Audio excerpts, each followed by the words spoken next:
Greetings, everyone. Welcome to the Independent Producers Organization Live Showcase. And as promised, this time we're doing the Portland Roadster Show.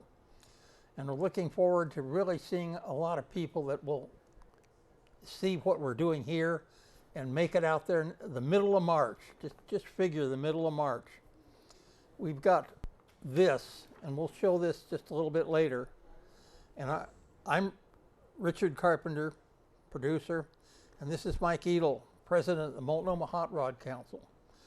And I think I'll have him go ahead and tell just a little bit about what you do. And Okay. Well, thank you, Dick, for having us again this year to be at the studio here and talk about the Roadster Show.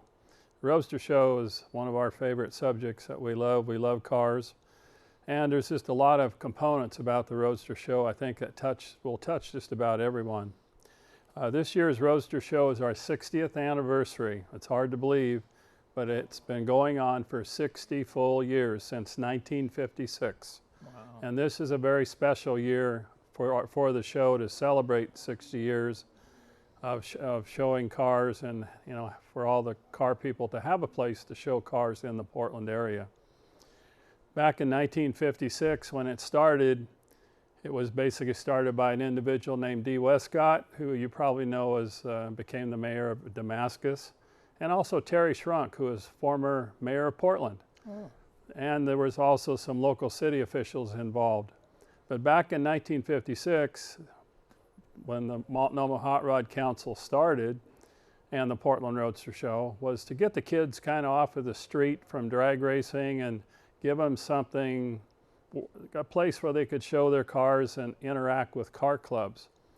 So that began the Multnomah Hot Rod Council in 1956, and at the same time, the Portland Roadster Show. Kind of an interesting fact, back in 1956, when they had the first Roadster Show, there were only 5,000 people attended that show that year, which was probably quite a few in 1956. This year, or the last year's show, we had over 30,000. So the interest is huge in terms of the show, and the variety of things that go on at the Roadster Show is amazing. But it's just something, all the car people love cars. It's a place to display your work of art, if you want to call it that, and also have a good time. So this year's show is scheduled for March 18th, 19th, and 20th. It's a Friday, Saturday, and Sunday out at the Portland Expo Center. About 7-8 years ago, we moved the show from the Convention Center to the Portland Expo Center. And ever since that time, the car people have been extremely happy, and so have we. The show, in doing a show of this size, which we have over 300, sometimes 400 cars, vendors, it takes a lot of space, and the Portland Expo has just turned out to be the best place to have a car show. It's a car-friendly environment, and people that I know that attended the Convention Center years ago reached a point where they wouldn't go back because it was just difficult. And now they are all back at the conventions at the Portland Expo Center. So we have a great show scheduled for those 3 days of March 18th, 19th, and 20th. We do have some celebrities coming to help us celebrate 60 years. We've got Chip Foose back with us this year. And we have David Kindig. Maybe some of you know him. He has a TV program called Bitchin' Rides, which has gotten very popular with a lot of the young people. And we also have Johnny D'Agostino and also Gene Winfield. And these are two pretty well nationally known car builders. Along with Chip Foose, I would say, is probably one of the top car builders in the country, in fact, even in the world. His name, his program called Overhaulin', has been seen around the world, and his products that he builds and puts out is just absolutely amazing. Not only that, he's just a great person, and so is Dave Kind. All these guys are great people to have at a show, and for the audience coming to see the cars and see the celebrities, it's really a treat. So that's kind of what we got kicking off here in just a very short number of weeks, and it should be a very wonderful show to celebrate 60 years in the Portland area. You know, I like all the cars that are out there. They're neat, but there's some unusual vehicles out there that I get a kick up.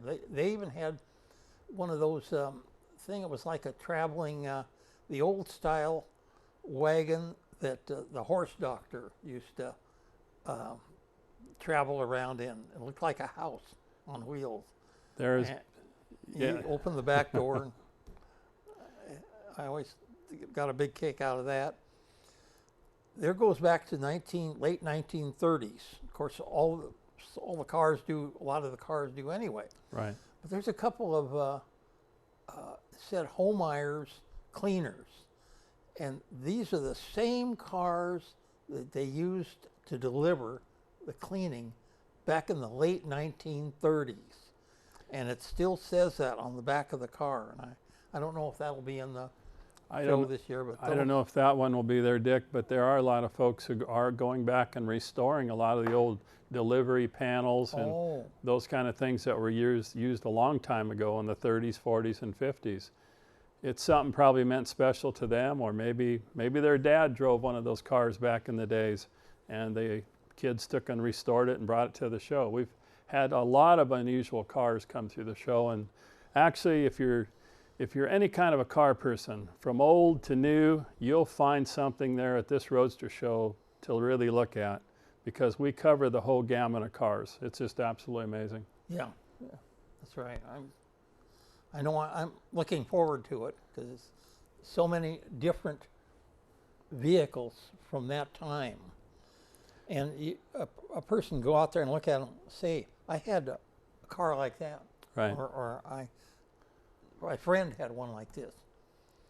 I'll never forget one time we had a 41 convertible that belonged to the brother of a friend that lived in back of me.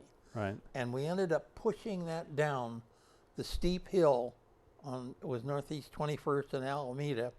We tried to get it started and it wouldn't start, so we ended up just leaving it down the road. I mean, it's just another example of the kind of things you remember about when you're working with cars back then. I think back in the days of the 50s, well, it doesn't matter, 30s, 40s, 50s, 60s, we were all wrenching on cars, trying to fix up a hot rod or something very special. And that's how you really learned about cars, and you got that enthusiasm developing. And the Roadster Show just brings back those memories for a lot of people that maybe couldn't keep the car that you had a long time ago, and you'll probably find it at the Roadster Show. And it does take you back to a time when you really had a lot of fun, had a good time with putting the cars together and building hot rods. Yeah, I remember I was had an engine that I was trying to build up. I didn't care what happened to it, and then of course I had to leave as I went in the service, and I guess they finally found someone that took it and put it in their car, and they tried to race it, and it blew up. Oh, you know, I mean, it was like all the dreams just went away. So all you can do is see those kind of things when you come back to the show here. Oh yes, definitely. Those old time carburetors, camshafts, things like that had names. Also, the Multnomah Hot Rod Council, just stepping back a little bit, you know, being formed in 1956, and today we actually have currently about 20 car clubs that are members of that make up the Multnomah Hot Rod Council. Mm-hmm. It's just not a few people; it's actually 20 car clubs that support the Multnomah Hot Rod Council / Portland Roadster Show. And most of the car clubs involved in the organization do a lot of special things for the community and a lot of folks. And a lot of that's probably not publicized or known, but a lot of the car clubs put on their own little cruise-ins or car shows, raise a little money, and they donate that to charities throughout the year. It's just amazing what each car club does to help people. Probably one of the most impressive car clubs and I'm currently a member of, to talk about is the Farrell's Car Club. They have a mission, and their mission is called Missing in America. What it is, basically, they have a mission to bury veterans that have never had the respect and buried the burial that they should have. What they found out is across even Oregon, I think there's some 6,000, 7,000 veterans in funeral homes who have never been buried and had the proper color guard respect. And this goes clear across the country. It's an amazing phenomena that's out there about how many veterans have never had their place of rest, really done right like it should be. But the Farrell's Car Club raises money each year through a cruising they do out at Billy Bob's Restaurant in Gresham. Every Wednesday night they have a cruise-in, and the monies raised from that go to the Missing in America Project. And this is to bury veterans in Oregon or even across the country to have the proper burial and respect. So it's something a lot of these car clubs do that a lot of people don't know about. And also they support Lines for Life, helping veterans that are having issues, trying to prevent suicides, and they support and raise money to help these organizations help whoever they can. I think we've had them on the show too. Yes. Lines for Life, that sounds familiar. Yes, In actually a few months. one of our Miss Oregon ladies one of her platforms is Lines for Life. And the Farrells have really picked that up and are supporting that organization. So it's amazing what a lot of the car clubs are doing that are part of the Multnomah Hot Rod Council. They really get out there and try and do the right thing.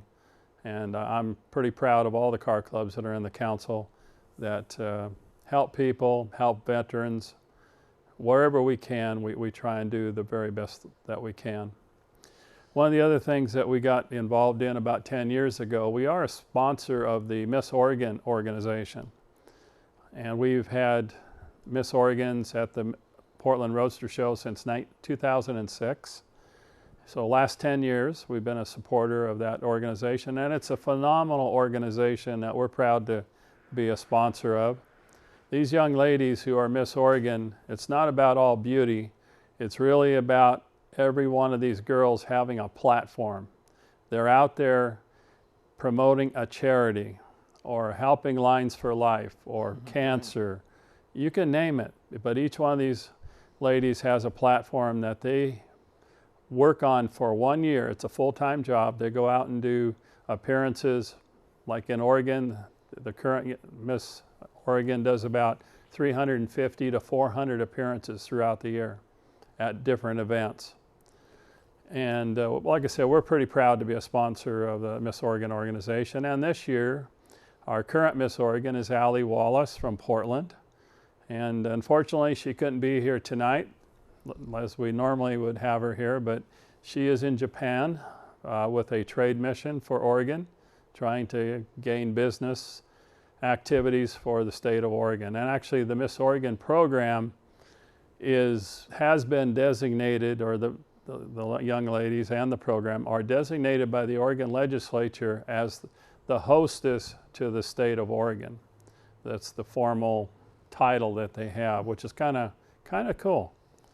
So this year, Allie Wallace will be at the show, Miss Oregon 2015, and we've also invited Miss Washington. Lizzie Jackson will be at the show this year. Since we are Oregon and Southwest Washington, we cover quite a territory, and it's just not always about Oregon. It's also about Washington and what the folks do there. So we're pretty proud to have all these folks come to our show this year and help us celebrate the 60th anniversary. One of our past Miss Oregons was on concussion. I remember that. Yes, we had. It's a good, important thing. This young lady, Allison, was going to OIT, and her platform was concussions because she had suffered 4 or 5 of them playing sports and so forth. And just to make that concussion awareness to everybody, it's just something you got to be aware of, because the damages, as we are hearing about in pro sports, can come back on you down the road years later. So you want to prevent that and be safe about it. I wanted to mention that in the background is last year's show, Cars. I mean, you'll just see going from one car to another. Great DVD to have that. That's really neat. And that's really a product of our Portland Roadster Show photographer, and his name is David Jothan. He's actually a member of the Farrell's Car Club. He's been our photographer for a number of years. And he puts those DVDs together. He takes a picture of every car in the show and puts together DVDs which the audience or customers of the show, you come in, you can buy a DVD and actually see every car that is in the show competing. Yeah. It's really a phenomenal amount of work that he does, and we're just really thankful to have him do that. It would have to be a lot of work to It put is. one after another. And that also Come on. that also ties in the putting together the DVD and all the photos. It really helps us at our awards ceremony on Sunday afternoon. Oh, yeah. We give out between 300 and 400 awards at this show. Sounds like a lot, but we are a member of the ISCA, the International Show Circuit Association, and their judges come to our show and do all the judging for all the cars that are there that want to be judged. And they are the ones that select the cars that get the awards. We do not. None of the people involved with the council or the Roadster Show or whatever do not pick cars or have anything to do with that. This is a totally independent group of show judges that come in and judge our show.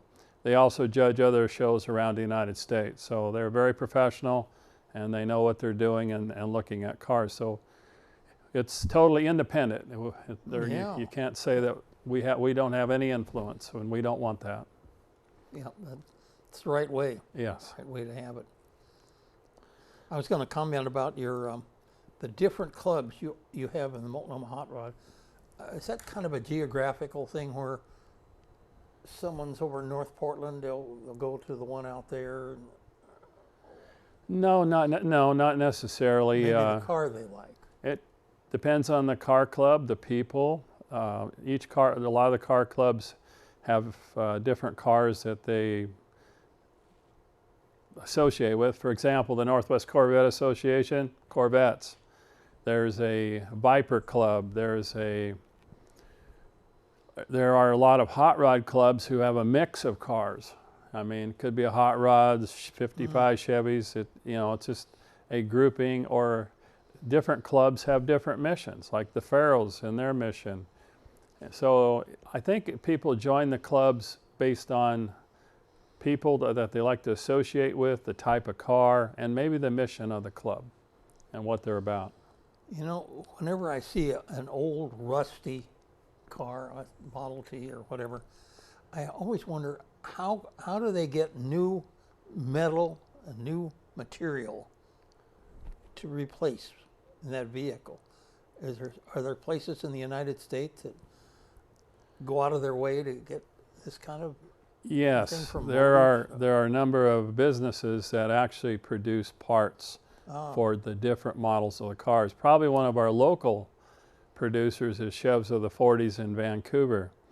They produce parts from 1937 to 1954 only. And they have parts reproduced of the exact type that were made on different vehicles, the old Chevys or Fords or whatever. And you can buy these reproduction parts and replace them on maybe a car you're restoring. Maybe it's full of rust. You can replace all these parts now. They're all being made. And they're all available, for different businesses. There are businesses that focus on trucks and different years and so forth. And so it's amazing the products that are out there to help you restore your vehicle. It would be impractical to try to put a vehicle together just with these parts, I take it. No, you could. Really? You could. If you had a bare frame and some basics and you wanted to build it back up and it was all rusty before, you could put back that vehicle into original condition. Okay, all right. I think that's neat. And so you're saying that all these different groups just depends on, maybe they find out, well, I want just Fords. Well, you got to go over to Lentz or something like that. if you want to do it, but really you're probably already involved by that time. You probably know somebody that. Yeah, so that's another element of joining a car club. If you have a particular collector car or whatever it is, joining a car club, you get acquainted with a lot of people who have knowledge of vehicles, and that's how you learn about how to restore a car, how to show a car, all those kind of things. That's what I started back with in 1971. Bought my first car, and I got into a car club, and if it wasn't for some of the people in the car club, I wouldn't have been able to know what to do to put together these cars and make them really show cars. We used to go to the Roadster show back in the 60s, and you'd see all these cars, all beautifully chromed, beautiful paint jobs, and you sit there and you wonder how is it possible that somebody could have got this together and look like it does, so beautiful.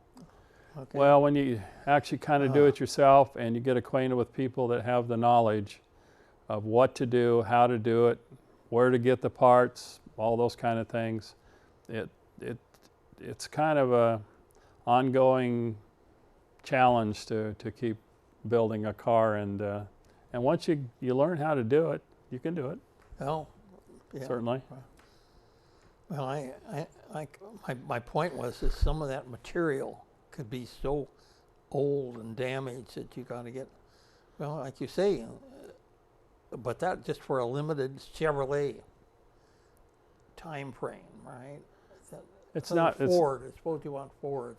It's not limited to any particular model or years. Like I said, you can rebuild, replace just about any parts on any of the cars out there that you could think of nowadays. Okay, all right. That's. I think maybe just expand on that a little bit, Dick. Yeah. One of the things at the Roadster show, for the car enthusiast and the person that's building a car, we have over 130 vendors that come and set up booths and so forth at the show. Some of them will demonstrate their skills as far as working with metal, the tools you need. That's all there to be looked at, and talk to the people who have the tools you might need to put together a vehicle. So we have over 130 vendors come to the show each year. Also this particular year, as I understand, we've got well over 50 20 by 20 full displays coming. And these 50 cars have probably never been seen or shown before. So these are all new products that have been built and put together to be displayed at our Roadster show this year. So the quality of the cars has just been absolutely amazing that we're getting for the show. They're in someone's garage up to now, and Yeah, probably. Somebody's or been storage or whatever. Yeah. kept them up, or a lot of them probably are just completed the build on the car, and they're going to show it first time at our show. We also have several cars coming that are grade 8 cars who compete at the Detroit Autorama for the Riddler Award. This is considered the highest award in the car world for a vehicle if you can win that at Detroit. And the grade 8 cars, there's a number of them they consider grade 8, and out of those grade 8 cars, one of them is selected to be the Riddler Award winner. Okay. This year we have several grade 8 cars coming to our show, which are phenomenal. Best in show. They probably, yes, would be best in show. Okay. So that's kind of something to look forward to. Like I said, the quality of the cars, absolutely amazing. Yeah. Also, we, as part of the Roadster show a few years ago, we upped our prize money to hopefully entice some of the higher end builds to come to our show, and it's working. We're getting them. Our top prize at the show this year is $10,000. Oh, okay. And that helps certainly bring in people from back east who do have a lot of the high-end cars and are competing, showing their cars on the show circuit, and they do come out to our show. Even if it costs them $10,000 to get here. Well, maybe, yeah. There's a pride in showing your car Right. and winning a show. Absolutely. That's right. So we've tried to do those kind of things to enhance our show. Actually, our show, the 60th, or the Roadster show now is probably considered, we are considered one of the very best shows in the country. Yeah. if not, I could almost say the best, but our location, our facilities, our prize money, the quality of the cars we get, and we've had no issues at all. In talking to the other promoters of shows that show around the, have shows around the country, we're right up there with the very best. And it's taken a good 7 years to really move it to another level, and that has to be accounted to Dwayne Cassidy, our show chairman, who took over about 7 years ago, and his efforts and his team's efforts, including David Jothan, who's our co-producer for the last couple of years. They've raised the quality of the show up there where we are right with anybody in the United States.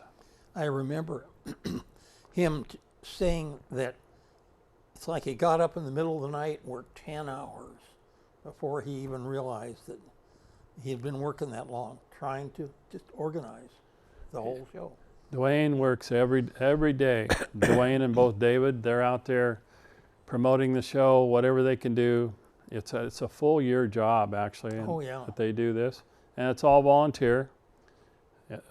In putting this show together, that's what we all are volunteers.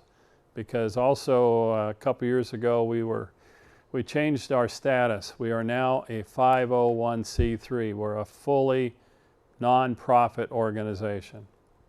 So any monies we raise beyond putting on another show, we go to scholarships for kids going to automotive programs.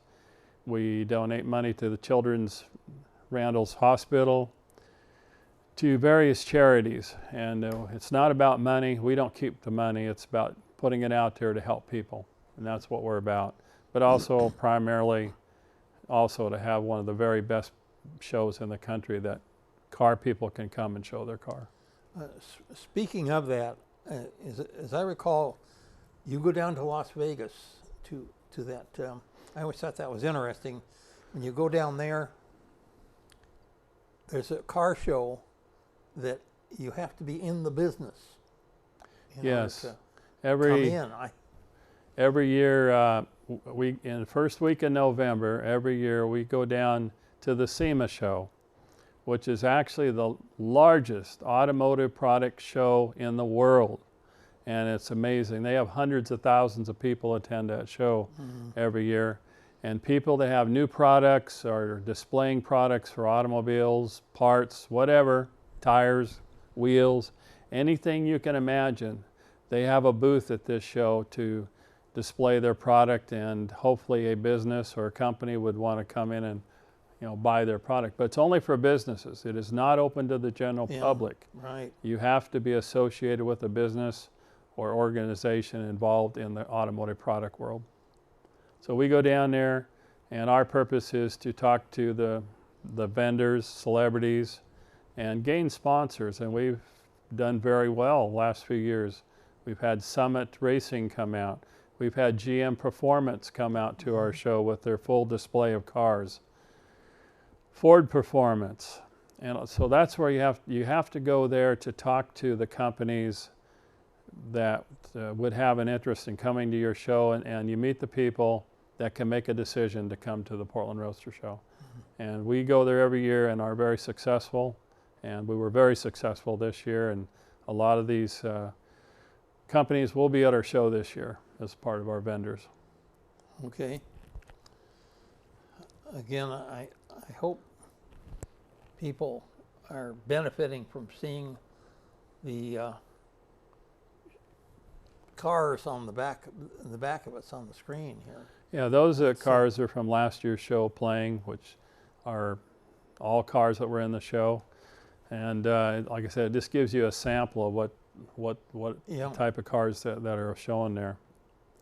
This year, one of our events that we're having as part of the show, we're actually on a Saturday evening to help celebrate 60th anniversary.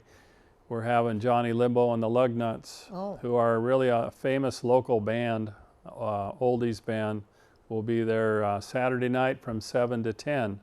And Johnny Limbo and the Lugnuts have really a true following of folks that come to their show, and we thought this would be a real cool way to celebrate 60 years. And You can come to the show, buy a ticket to the show, and if you wanted to bring a toy to come in and see Johnny Limbo, that would be great.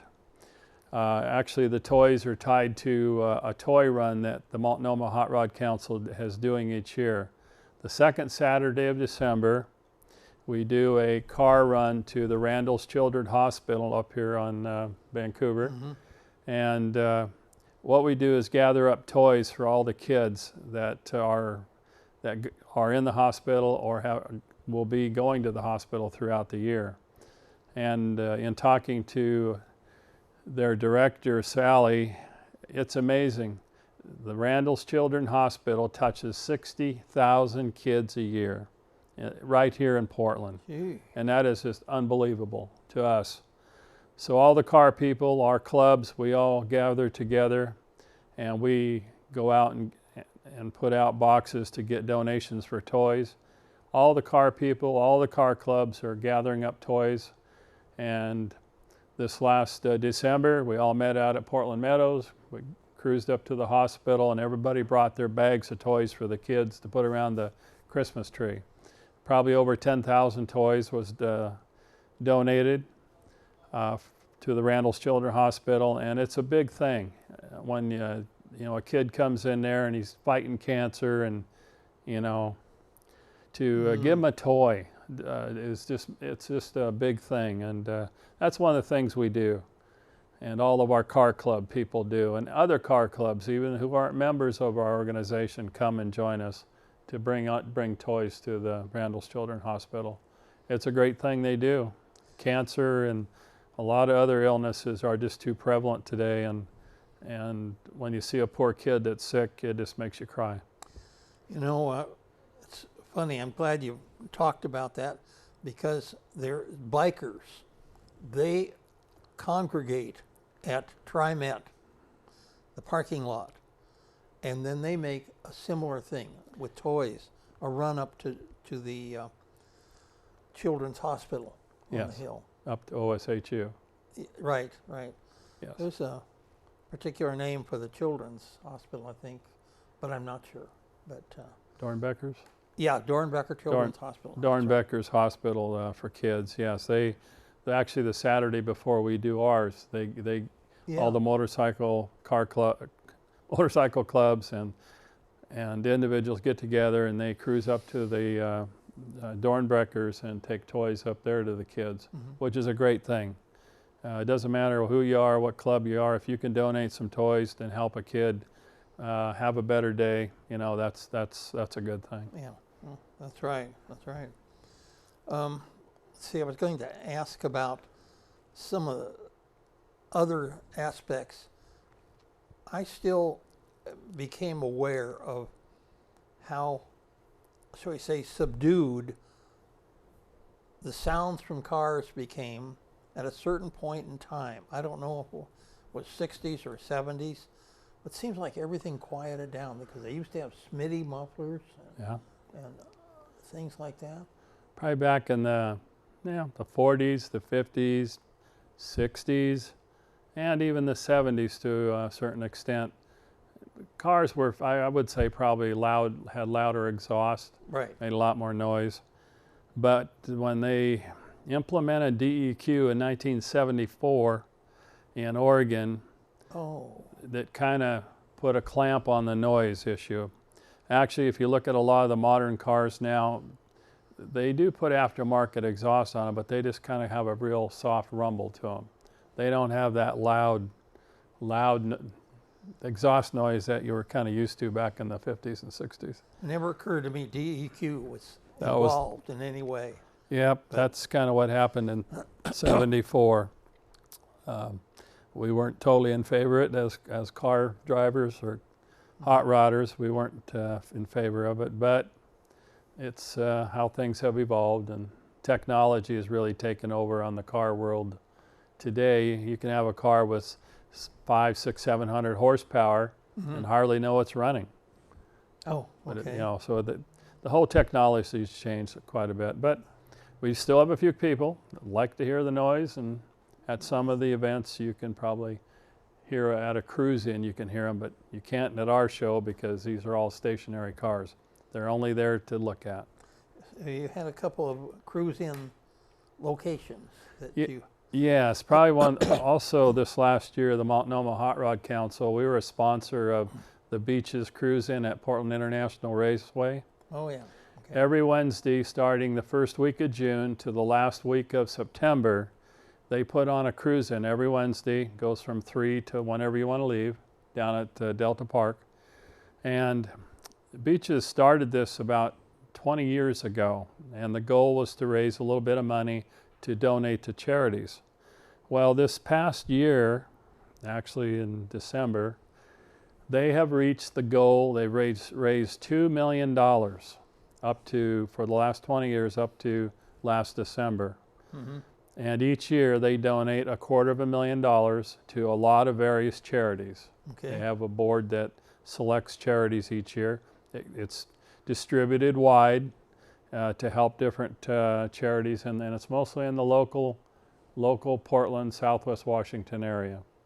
And each summer, the cruise-ins, you can take a car down there, and it's $5 to get in. That's it. It's a neat place to go for a summer afternoon or evening, Mm-hmm. and you're helping somebody that needs help in terms of charities or kids or whatever. And you can go on the Beaches website and read about what they're doing, but it's fabulous. And it's just another great avenue for the car people in Portland. Now there is also another cruise in that's put on by the Farrell Street Rodders in Gresham at the Billy Bob's restaurant. And they, every Wednesday night or afternoon and evening, they have a cruise in kind of similar. You pay a little entry fee, and I think they have anywhere from 70 to 100 cars. Oh. As where Beaches, of course, they have a large area, can have anywhere from 1,000 to 2,000 cars down there. But the monies that they've raised go to help the veterans. I mean, that's their mission. But the Beaches Cruise In goes to help many charities. Of course, they have a lot more that they can help with, and both events are great. It's just a great venue. Mm-hmm. All summer long, you can go to either one, have a great time, and get your car out, and then where the sun's shining, you know. Right. There's one out at Cascade. Oh yes, also it's kind of a phenomena that's kind of started. Maybe some of the car people know about it, some don't. But as an example, out at Cascade Station out at Portland International Airport, every Saturday morning from about 7 to 9 or 7 to 10 in the parking lot out there where all the stores are, car people are cruising out there, and this goes on all year round, and they'll buy a coffee or a donut and go talk to all the car guys around there and look at the cars. This is happening in a number of locations that we've seen. And I think another good example is a few years ago we had the opportunity to go down to California and meet with Chip Foose at his shop, and as part of, we took down, it goes a little bit longer, we took down Brendan Adams. Now Brendan was considered the tallest kid in the world. He was like 7'6". Oh, He is now way over 8 feet. He has a growing disease, I guess you'd call it. But anyway, one of his wishes was to meet Chip Foose. That was his car hero. So we were able to work it out to take him down there to meet Chip Foose for a couple days at his shop. And as part of this, Chip said that we should go to this cruise in over at this mall. It was a particular donut shop that put it on. And we happened to show up there on a Saturday morning, about 7 o'clock. Couldn't find any place to park because it was just absolutely packed. There was over 500 cars down, this was down in by Huntington Beach, California, that these folks come there every Saturday morning, cruise their cars out there. Of course, California sun shines a lot more than we do. Yeah. But it's amazing what the car people want to get out and go take their car for a drive. And now it's kind of starting around here. We're seeing that same phenomena starting at different malls or Starbucks or coffee, where there's coffee, and kind of get together on a Saturday morning and talk cars and have a good time. So That's right. there's definitely one out at Cascade Station. Is one to maybe go take a look at some Saturday Yeah, if you don't in the have morning. anything to do. Okay. And then maybe talking a little more about this year's Roadster Show, as same as last. Yeah.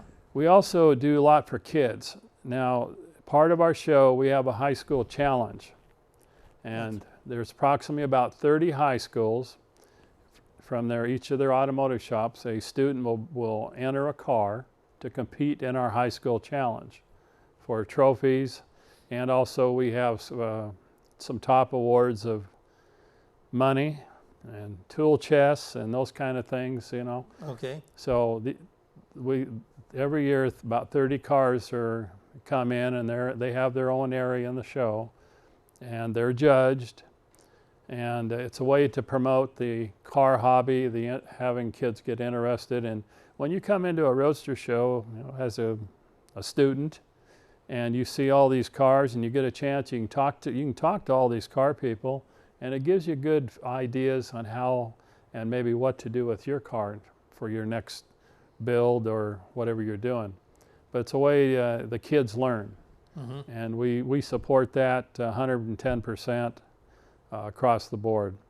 We also, last couple years, Dwayne Cassidy, our show chairman, and David have started what we call our pedal car build. This got kind of started on a fluke a little bit, where Summit Racing donated us some of the small pedal cars. Mm-hmm. And what we've done is we're giving those out to various high schools or community college.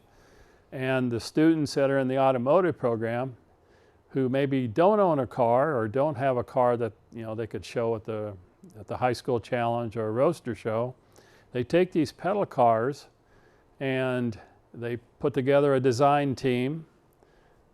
So by doing that, you're getting students involved who maybe can't afford a car, don't have a car, but they can actually take a pedal car, customize it, paint it, do whatever they want with it. Creative.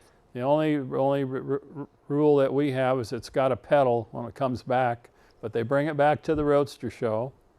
And before the award ceremony on Sunday, they will be auctioned off. And there are just people clamoring to buy these cars. They are just phenomenal, the designs and the customization that they do for these cars. And then whatever money's raised from the little auction that we do, it's divided them up among the schools that participated, and then the money's given back to the automotive programs. So we've been doing that, and it's another way to get the interest of the car hobby out there, maybe to kids that don't actually have a car. Mm-hmm. And it makes it's a good learning experience on how to customize a car. Some of them will cut them in half, expand them, custom paint jobs, interior, all those kind of things that really make them special.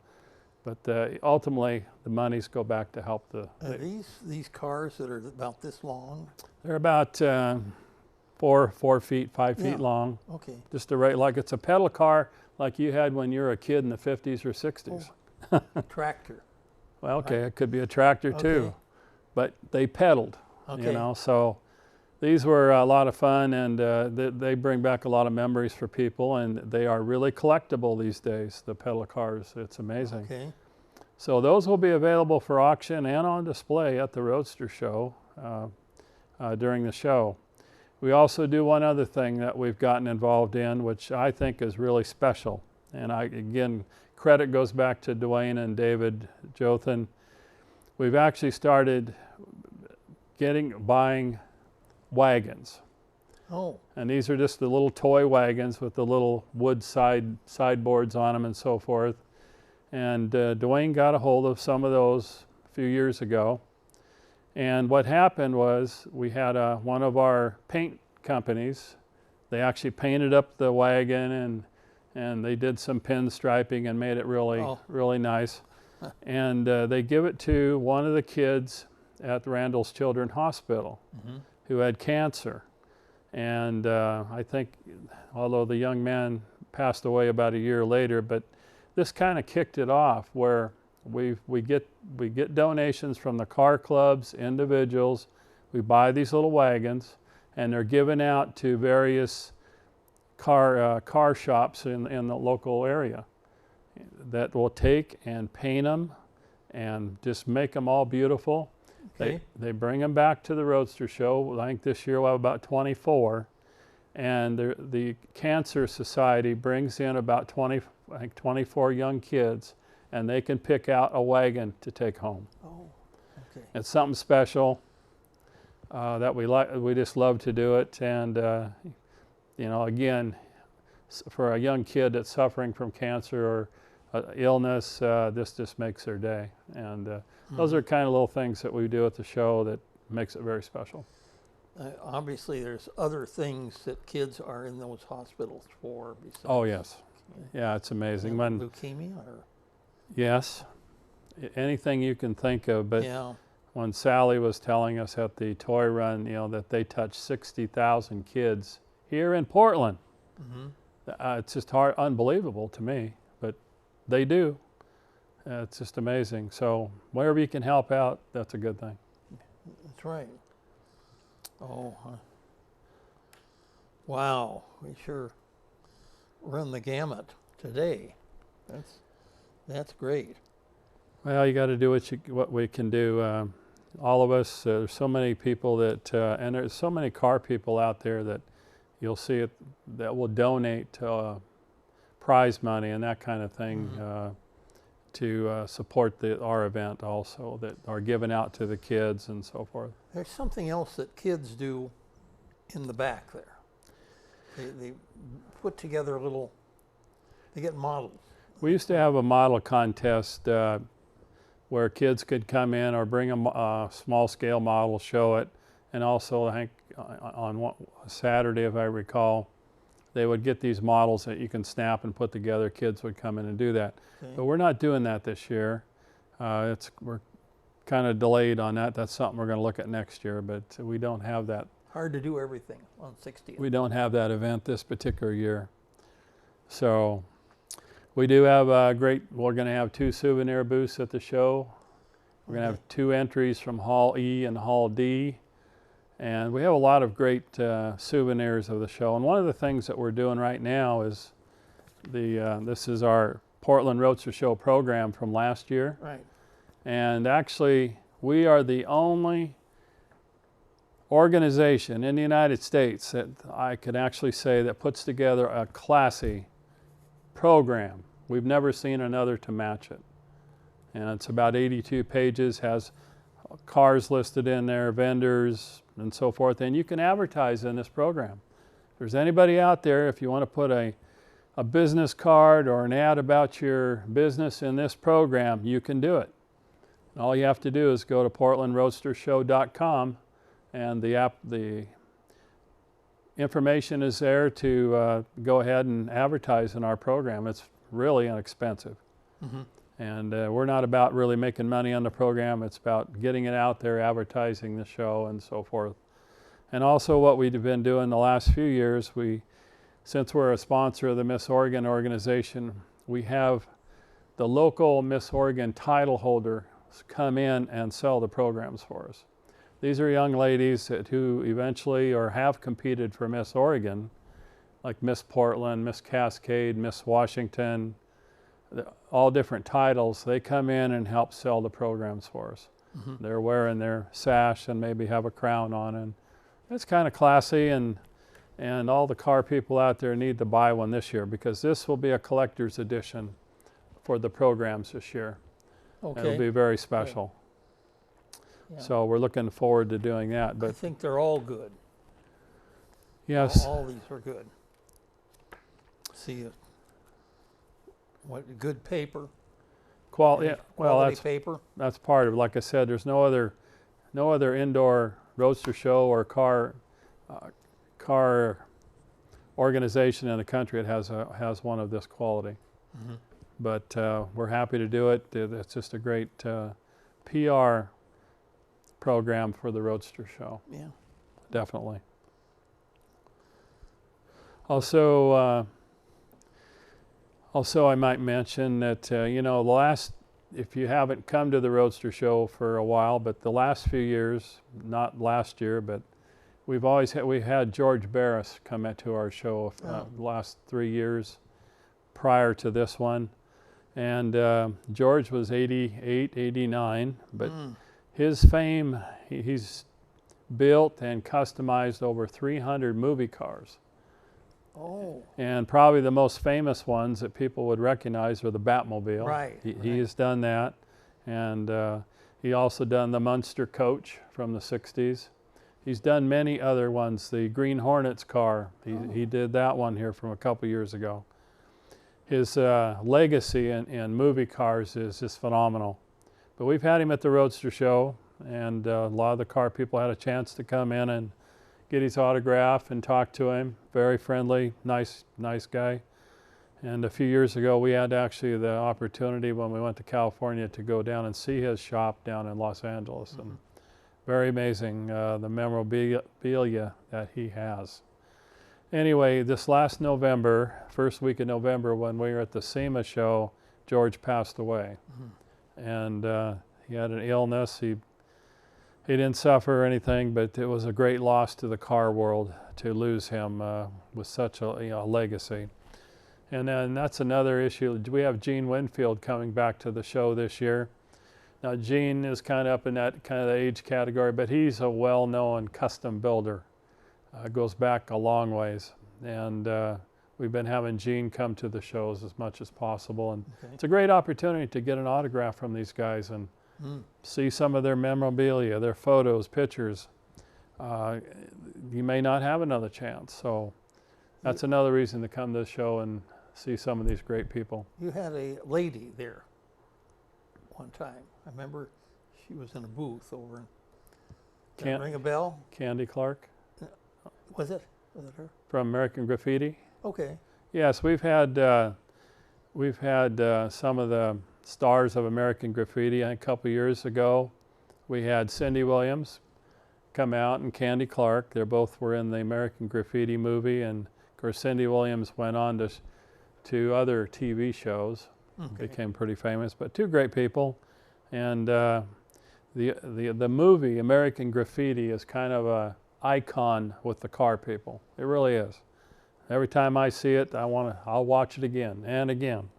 It just kind of takes you back a long time. And so we do bring back a few of the stars of some of these movies and be part of our event too. You know, believe it or not, there isn't a whole lot of time left, but are you able to tell us a little bit about Jay Leno's garage? Is that? Yes. Again, when we had the opportunity to go to California 3 years ago, when we took Brendan Adams down to meet Chip Foose, actually, we got the opportunity to go see Jay Leno's car collection. And that was because several years ago, we had an event here at the Portland Art Museum called Cars in the Park. They had about 16 custom cars on display at the art museum. And as part of that event, which went on all summer long, we participated. As part of that event, they had Jay Leno come up toward the end of the event and see the cars, and he put on a 1-hour program. Dwayne and I were lucky to get to go to that, and we actually got a chance to meet him, talk to him. And Jay said if we were ever down in California and wanted to see his collection, we could. So when we were down there, Dwayne made a call to their contact person, and they called NBC Studios, and they talked to Jay Leno, and he said to let us see the car collection. So all of us got to go in. It's in about 10 warehouses around Burbank. It was just one of those bucket list items that you wish you could do, and we just happened to have the opportunity. But Jay had 134 cars in this warehouses, and about 100 at the time, 120 motorcycles. What was amazing to me, though, was the artwork. On all the walls in every one of these warehouses was 12-foot by 12-foot posters that he had made of old memorabilia and actually put on the walls by the various cars. Okay. The artwork Oh. was phenomenal. The facility was phenomenal. And of course, no pictures are allowed but in the facility. Okay. But we did get to see all the cars. Their guys were great to take us around and show us all the cars, the motorcycles, and their restoration facilities. That was just a one-of-a-kind opportunity that we just happened to get the chance to do. Happened to connect. Okay. So Uh, someday we hope to have him back up here and be part of us, but we don't Right. know when that'll be. well, 130 some cars. What's also Wow. amazing is every one of those cars, every motorcycle, and I mean every one of them, are fully ready to run at a moment's notice. Jay can walk in, I want that car, that motorcycle. You can fire them up and go. Mhm. They're all licensed, insured, and he has a staff that keeps them up all the Wow. time. It's, you know, it's our dream, you know, to be able to do that, but Mhm. it's kind of neat to see somebody in that position that really appreciates the cars, and he really does. He's a phenomenal guy, and one thing out of the program that he did at the art museum, he kind of told us how he got interested in cars when he was about 9 or 10. Walking down the street, and here was an old car, and there was a guy there, and I think he asked the guy if he could sit in the car, and and the guy said, "Yeah, you can sit in the car." Well, he did, and that to him, that first memory of about 9 years old, 10 years, seeing the car, just stayed with him, and he just developed a love of cars to the level that he is today. Boy, that's quite a level. And he'll also tell any car guy out there, if you have a chance, a kid's interested in your car, let him sit in it. That'll be a memory forever. You know, a lot of car people when you fix up these beautiful cars, you don't want nobody touching them or That's right. sitting in them or whatever, but he'll open up any of his cars, any of his doors, and if a kid wants to sit in it, they can do so. Absolutely. Okay. We're that close to it.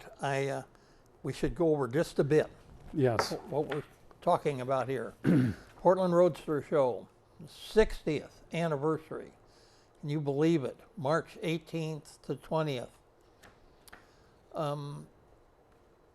Probably get one of these placards when you're out there too.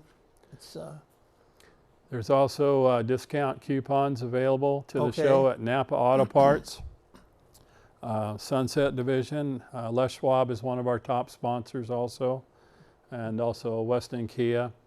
We have a total of 25 sponsors of the show that have really helped us build the show into the level that it is today, and we really thank all of them, from Les Schwab, Weston, Napa Auto Parts, and all of our smaller sponsors. They're all important to us because we can't do a show without sponsorship. okay. I want to thank you very much for coming on the show and doing this, because I enjoy this. I enjoy hearing about all this.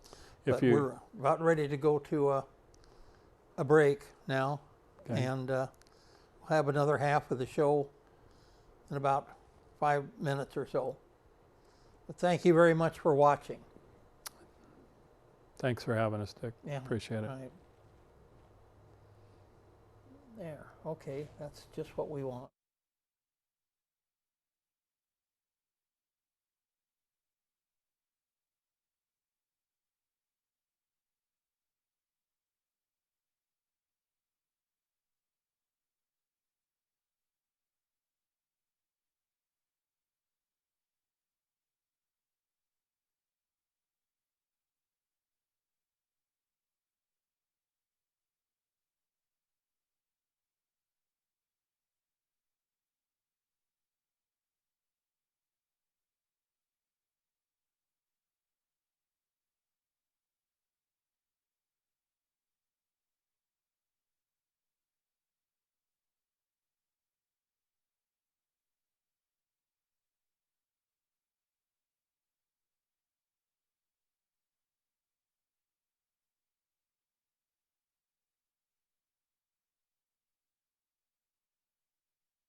Welcome back to the second half of the Independent Producers Organization live showcase.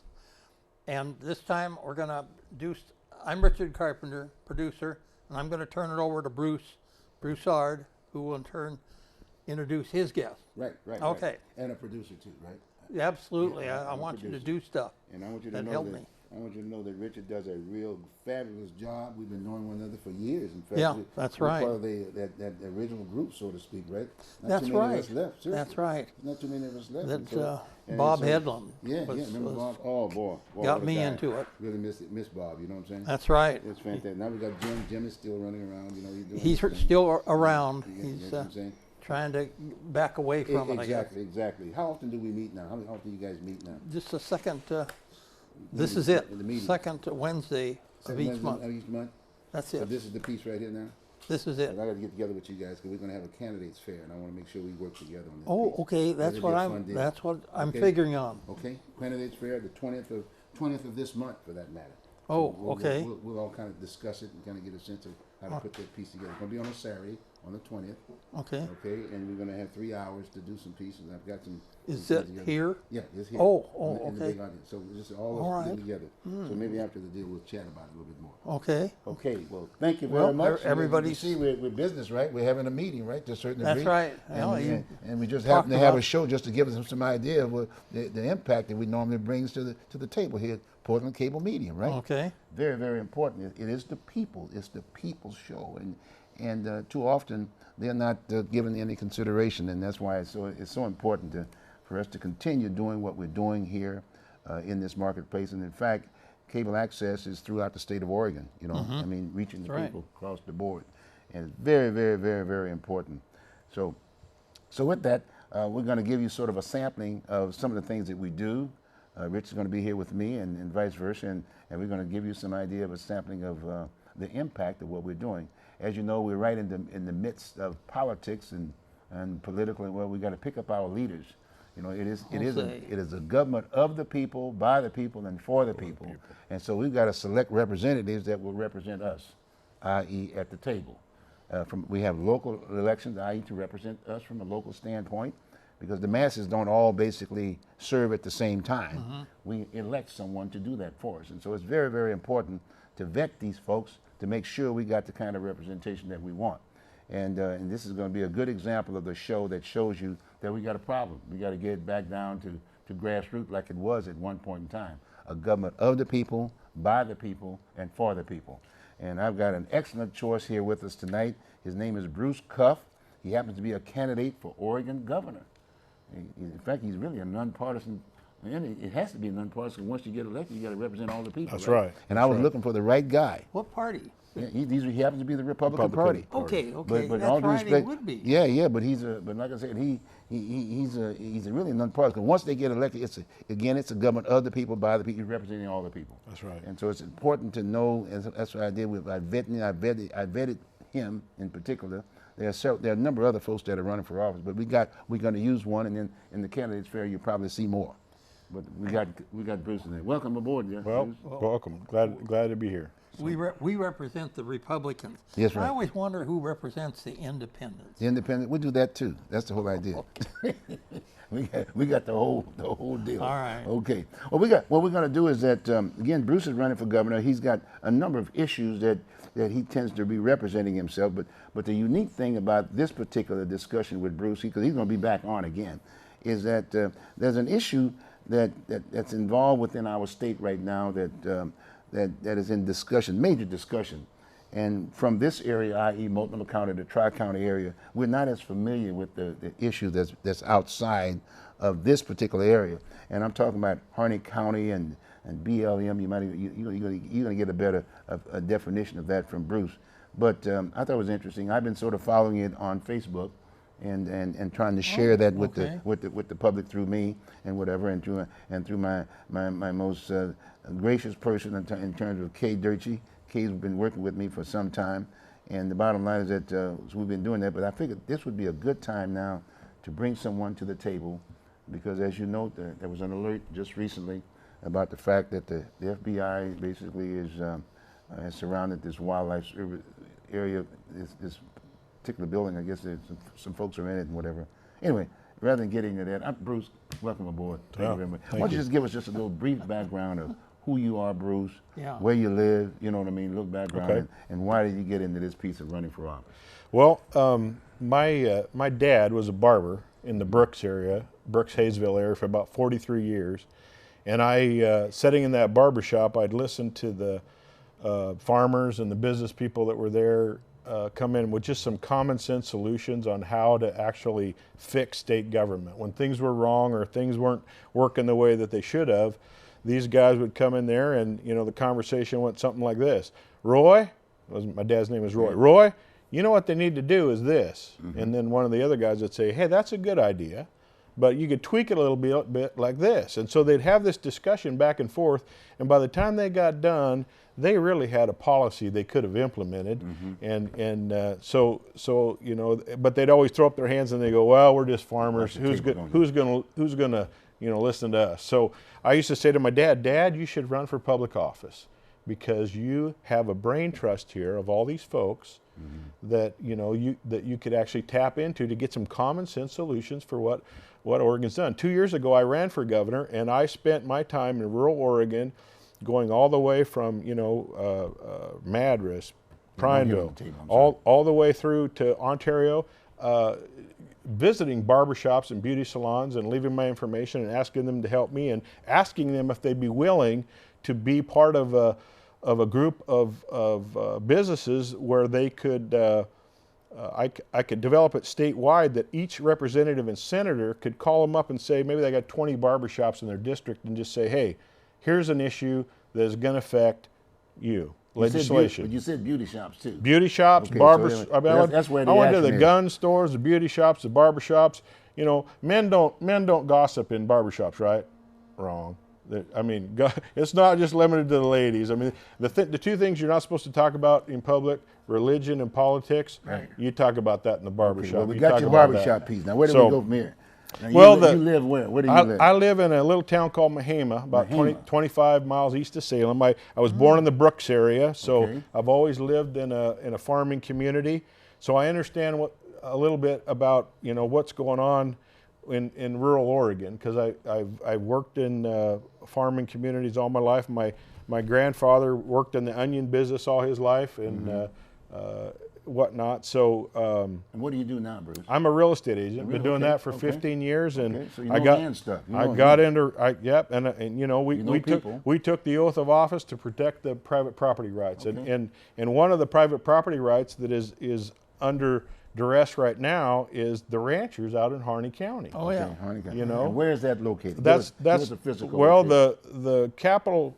The county seat for Harney County is Burns, Oregon. Burns, Oregon. And that's a couple miles or couple hours east of Bend. East of Bend. Okay. Okay. Yep. So it is the largest. It's the largest county in Oregon.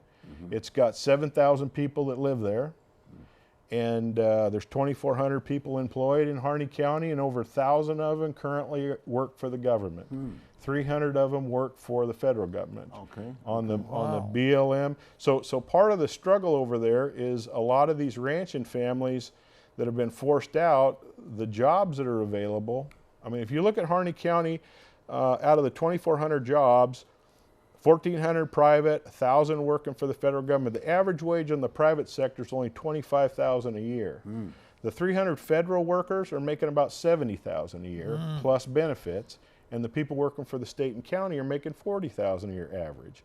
So the industry that's there is basically ranching, you know, and the ranchers, of course, they have their own businesses, but everybody that they're employing, they're not able to pay the kind of wages. So the jobs that people are most likely trying to get are the federal jobs or the state county jobs. So there's a struggle in that community because there's so many people employed currently by government of some sort.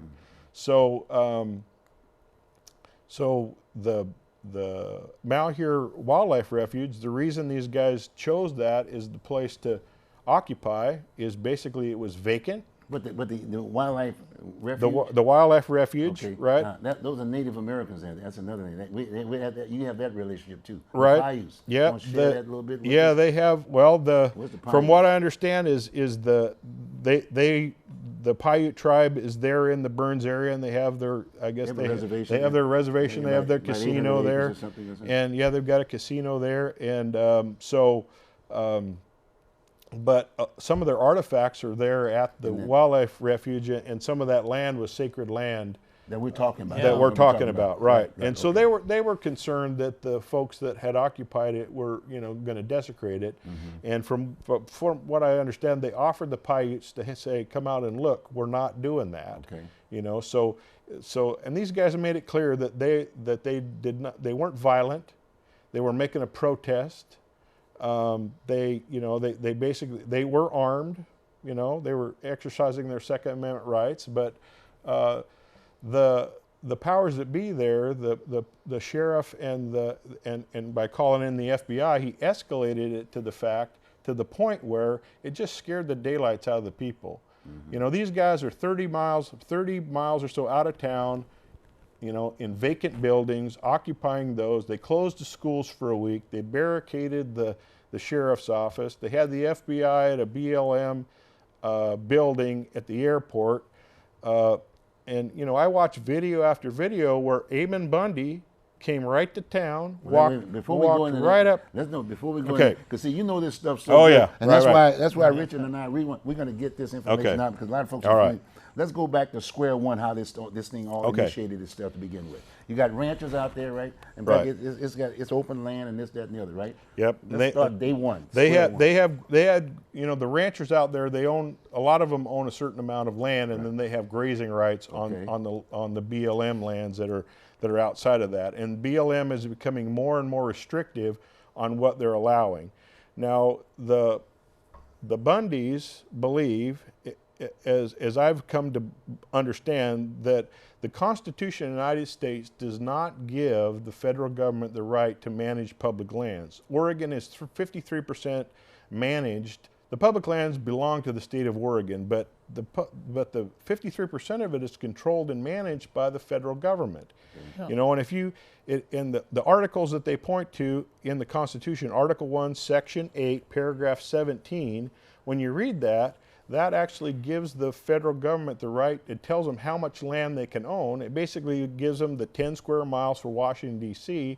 The other things are limited to defense type forts, ports, and they can only own those and operate those if they purchase them from the states with the state legislature's permission. That's what our Constitution says. But as our country grew to the west, they stopped transferring those land. As soon as the land became a state, that land should have been transferred to the state. And the federal government did not do this. The lands in the western states, you know, Oregon's 53%, I believe Nevada is over 80% managed, controlled by the federal government. So that's the rub. And so this started with Steve and Dwight Hammond, Okay. who were accused of They were ranchers, right? They were ranchers. Okay. They went to court and they were accused of arson, setting fires on their land and on the BLM adjacent to them. Fires that occurred late 90s, early 2000s, and they're prosecuting them over 10 years later for arson. And the Setting a fire. What do you mean? well, they setting were a fire? burning. They were They're their own burning. land, right? Well, it's a normal ranching practice to burn off scrub brush. So they were burning off this juniper off of their and Off you of know their ranch. off of their land, and it went on to the BLM land. Oh, okay. But I don't know. Do you know any arsonists that put out their own fires? Both the fires that these guys were accused of setting, they actually extinguished the fire themselves. So, you know, the one of them, I believe, it got a little out of hand. But if you watch some of the videos I've seen, the BLM they do the same thing. And I watched one video where they torched all the way around this guy's cattle. The guy lost 11 head of cattle that they just burned up, trying to backfire, you know, to control this fire. And there's nothing nothing happens to those folks. Now you got the dispute. Now they're taking them to court, right? As a result Well, of it. yeah. So the first time around. So the U.S. prosecutor if you look at the BLM statutes, the maximum sentence that somebody can be sent to jail for is a year, up to a year, Okay. for doing something on the BLM land.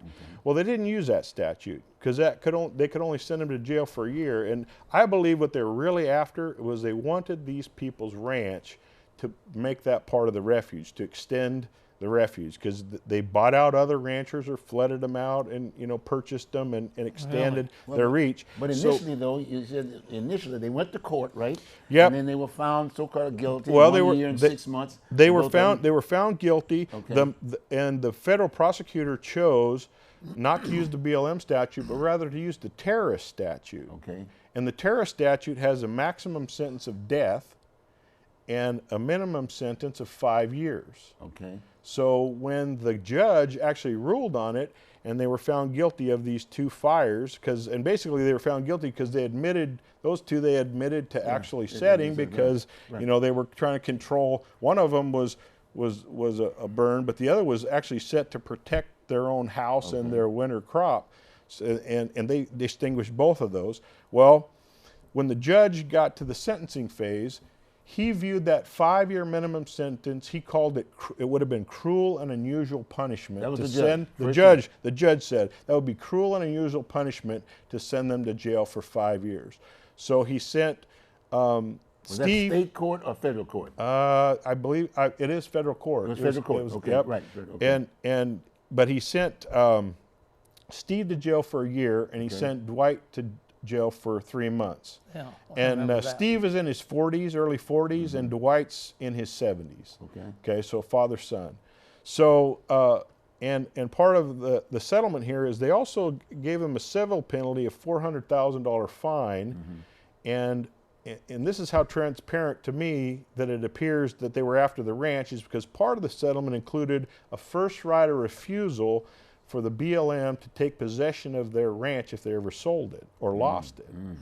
So what's suspect is if you send somebody to jail for a year, one guy for a year and one guy for 3 months, and you don't think that sentence is right, it looks like when they were in jail, you would go back to court and say, hey, the judge didn't rule properly, that minimum 5-year sentence, that's what they should have done. Well, these guys spent their 3 months in jail and their year in jail, and they got out, and they still didn't lose their ranch to these folks. And they still owed $400,000. And they still owed $400,000, and they had to pay that by the end of this year, and they paid it. And one of the other things that they Really? couldn't do is they weren't allowed to appeal. They weren't allowed to appeal. Part of their agreement was they weren't allowed to appeal. So, but the government appealed. Yeah, oh, The interesting. government appealed. The All government right. said, hey, look, they didn't serve their 5 years. They need to go back to prison. Now, most places, when you get sentenced twice for the same crimes, that's considered double jeopardy. Right. Right? So why should that, you know, so they're really after these guys. But what about the ranch. judge who sentenced to begin with? Did he object in any way, shape, or form? Well, what happened to him? the day that he passed that sentence, they were serving cake in the courtroom because he was retiring that day. Oh, So he was done. okay. So the prosecutor in Portland, and I don't have her name on the top of my head, but anyway, she was one that they were removed from her job recently for some Whatever reason. yeah, whatever reason. But anyway, she had an agenda. You know, she had a certain agenda, and that's why she brought them up to send them to jail for 5 years. But now you got a new judge. So the Bundy showed up before these guys, because these guys had to report to jail this year, like at the beginning of this year in January, Okay. to go to jail. The Bundy showed up in October or so, and they met with the Hammonds, and they were there to help them. They said, look, we need to help you. You know, this is wrong. You shouldn't have to go back to prison. So they approached the local sheriff, Sheriff Dave Ward there, and they said, Oh, yeah. look, you need to protect these folks. This is federal overreach. They're being subject to double jeopardy. You need to protect these guys. Don't let the federal government, even if you got to take them and put them in your own jail until you sort this out, don't let it happen. And if he would have been what we consider to be a constitutional judge, where he understood that he needed to protect the, you know, in the state of Oregon, the chief law enforcement officers are the 36 county sheriffs that are elected. They are the chief elected officers. Their job is to protect their people in their county from any federal or state overreach. They're the man in that county. So, so they went directly to the sheriff and said, "Sheriff, there's an abuse here. You need to take care of these Hammonds to make sure that they don't go back to jail." And the sheriff, he really didn't. He kind of refused, and actually the federal prosecutor contacted the Hammonds, and they said, "If you don't stop talking to Ammon Bundy, we're going to pick you up early and send you to a not as desirable of a prison." They're trying, you know, so because they didn't like this narrative that said, you know, the federal government doesn't have the right to own this land. This land belongs to the people of the state of Oregon. It should be managed by the counties. We need to have these federal folks out of here. This land should be managed for the benefit of the folks in every single county. You know, in the county that they live, they need to be the ones managing that and getting the resources. So anyway, this whole thing occurred. They had the rally right before the Hammonds went back to jail, which was the beginning of January, where they had 300 people that were rallying to their defense, and they actually talked to Dwight and Steve Hammond just before they went to jail. And the Hammonds were scared. I mean, they were done fighting. You know, they had been. Let's clarify. Now the Bundys are not Oregonians, Well, right? yeah. From what I understand, Ammon Bundy currently lives in Emmett, Idaho. Okay. His dad, Clive Bundy, was the one that had they had the standoff in Nevada where the federal government backed down. They were going to seize his cattle and sell them. He's a rancher too. He was a rancher. Yeah. So you're talking about Ammon Bundy and Ryan Bundy, who are two of the sons of, and Ryan's the older one, and Ammon was kind of the spokesman. And part of this group was Lavoy Finicum, which was also which is also a rancher, and he's kind of right across the border from Clive in Arizona. So Arizona and Nevada, those two ranches are so ranchers have been having issues with BLM. They've been having issues. They've been around having the country issues. for that matter. Yeah. Yeah, Okay. And one of the reasons is because, you know, when you think about it, the Constitution says that we are guaranteed a Republican form of government. That means that those people that are over you, exercising authority over you, if they abuse you in any way, you should have the right and the ability to vote them out and vote somebody else in that's going to protect your, you know, your interests. Well, that's not the case with BLM. Those folks are, you know, you're talking about somebody who is hired by somebody, who's you go up the chain, you know, the Department of Interior is an appointed position by the president. So you don't have, people don't have the right to elect these folks. And so when they have an agenda where they want to get control of land and buy it for pennies on the dollar, you know, they can make these people's life miserable. And over time, these grazing rights that predate, I mean, 1936 was when they passed what's called the Hartley Grazing Act, where they basically, the government took control of all these grazing rights and said to the farmers and ranchers, hey, we're here to help you. You know, we're here to help you manage these, you know, and whatnot. But a lot of these guys, these grazing rights are property rights that predated this act. So, you know, being a real estate agent, I understand property rights, you know.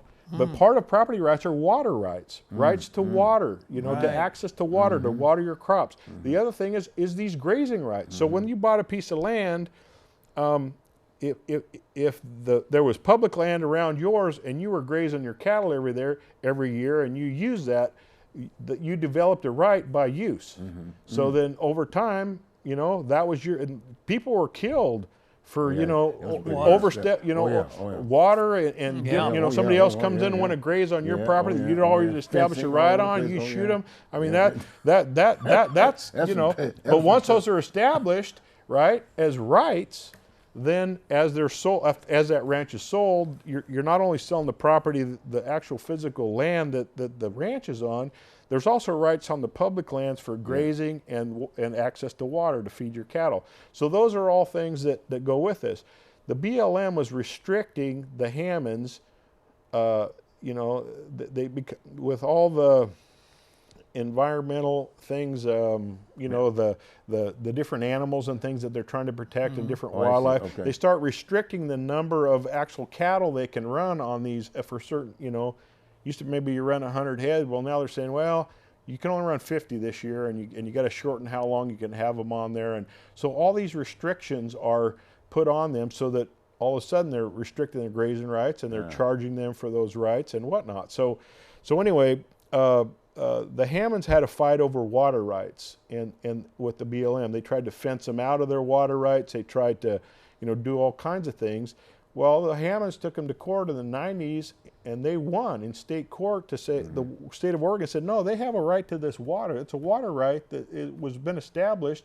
You can't fence them. You can't, you know, put a gate on that road. It's a county road. It's not a BLM road. Little easement, Yeah, so you to speak. you can't do that. So Yeah. anyway, they lost, and the BLM didn't like losing. So these guys have suffered abuse for a long time. And you talk to a lot of the different ranchers over there, and different videos I've seen where, you know, Ken Taylor's done some interviews with folks, with ranchers that have talked about what they've had to put up with, and they're just they're pushed to the limit here. And so so anyway, after the Bundys went back, or the Hammonds went back to jail, these folks took over that refuge in the beginning of January. They just occupied it. It was vacant. They just moved in there, and they said, look, this refuge is why the Hammonds have been abused, trying to get this as part of the refuge. We're occupying this 30 miles outside of Bend. The sheriff, as soon as they did that, he barricades the county buildings. He calls in the FBI, he calls in sheriffs from all these other counties to come in and help him protect the people. He's calling the shots. Yeah, but I mean, these guys weren't violent, you know. And anytime you have a group like this, there are those attached that show up that aren't necessarily attached to the group that cause problems. And I mean, personally, I believe they just had some loose cannons in town that were maybe causing some problems. But you know, the fire chief over there, he resigned because, you know, he had heard that some of these things were going on, vandalism type stuff. He caught a couple guys out by the armory there, and so he pulled them over, and he's trying to figure out who they were. And the guy says, "Hey, well, we're thinking about having a business in town." And the chief says, "Well, they don't have businesses in the armory." And the guy goes, "We weren't coming from the armory." And he says, "Well, I followed you." Right? And he said, "Well, we're looking for someplace to hunt." Didn't add up. So he took down the two guys' license plate numbers, and he had them run. They were undercover FBI agents. Oh. Okay, so he went to Steve Grasty, the judge, and he talked to him. And I saw this on a video. He talked to the judge, and he said, "Hey, you know, these guys are undercover FBI agents." And he was basically told to mind his own business, and he's an old guy. He didn't matter. So he resigned right there. He wrote out a thing, and he went out to the refuge, and he had a press conference, and he exposed this thing and whatnot. That's how it got. But the thing was, the Bundys out at the refuge, people were going out there taking them supplies. They were hanging out there, you know, with fire. So it wasn't like they were violent. I mean, lots of people from the community went out there to see what was going on. And myself, I went over there one day. I was going to go out and see them, but I thought, okay, I'm going to go see the sheriff first. So, you know, I saw Sheriff Dave Ward, and also the sheriff from Malheur County was there, Sheriff Wolf, and he's the head of the Oregon Sheriff's Association. Okay. He was there, and there was another sheriff. Well, anyway, they gave me this song and dance about, you know, how these guys were, different people of the group were causing vandalism in town and death threats and all this kind of stuff. But I had told him, okay, look, if you don't think I can help, I won't go out there. So I didn't go out and meet. I wish I would have now, but I didn't go out to meet Ammon and Lavoie and those guys out there. But so one of the things that they were doing was they weren't just staying at that refuge. They had meetings in different counties where they were actually starting to educate the ranchers about what their rights were, what the Constitution says. And the reason they had to go to other counties was the judge there in town, you know, Ammon came in and he said to folks, look, if you want to, if things aren't happening the way that you need it to happen and you have grievances, you need to form a safety committee of safety, where you list your grievances and you take them to your politicians and you say, hey, here's the things that we need to have happen here in our county that are wrong. So they formed a committee and they started doing this. Well, the judge restricted, they couldn't even have meetings. If the judge or one of those guys wasn't in charge of a meeting, they shut down all the public buildings in town, so these folks couldn't even meet anywhere. So they started, having the meetings in different counties. And so, and of course, they didn't have any violence. There was no gunshots anywhere. Well, Bruce, let me break in at this Go point ahead. in time. Here's it. Now, the question I'm going to ask you now, where are the people's represented?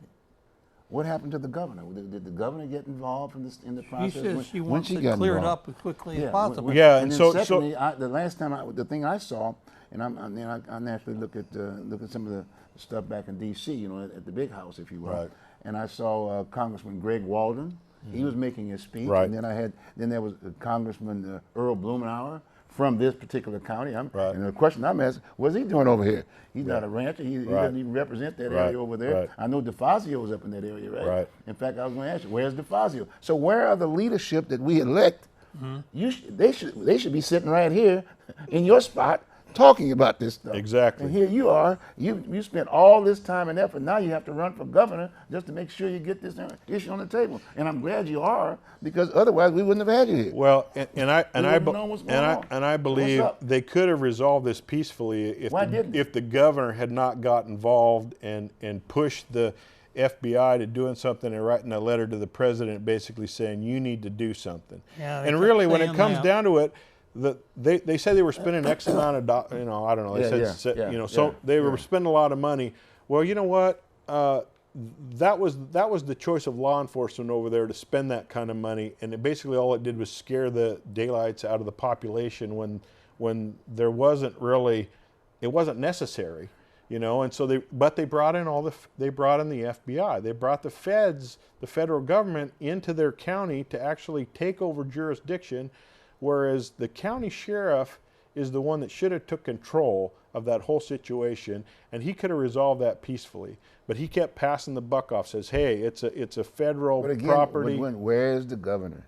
The so state, right? So the That's- governor that's in pushed charge. the governor pushed Pushed the them. president, who pushed back on the FBI to get it Okay. resolved. And what about your congressman? And your senators? Well, What about Greg Ron Walden, to his credit, he went. I mean, when he gave his speech, he was talking about the frustration that these ranchers have had to deal with. He understands.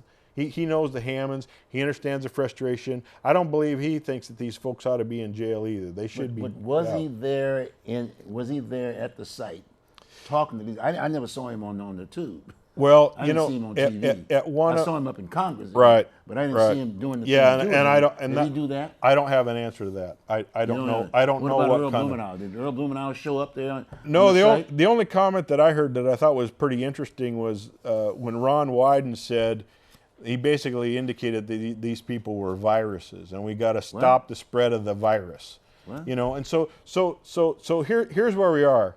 You got one narrative, the government narrative, and if anybody else comes along and says, hey, what they're doing is they have a different opinion. This is unconstitutional.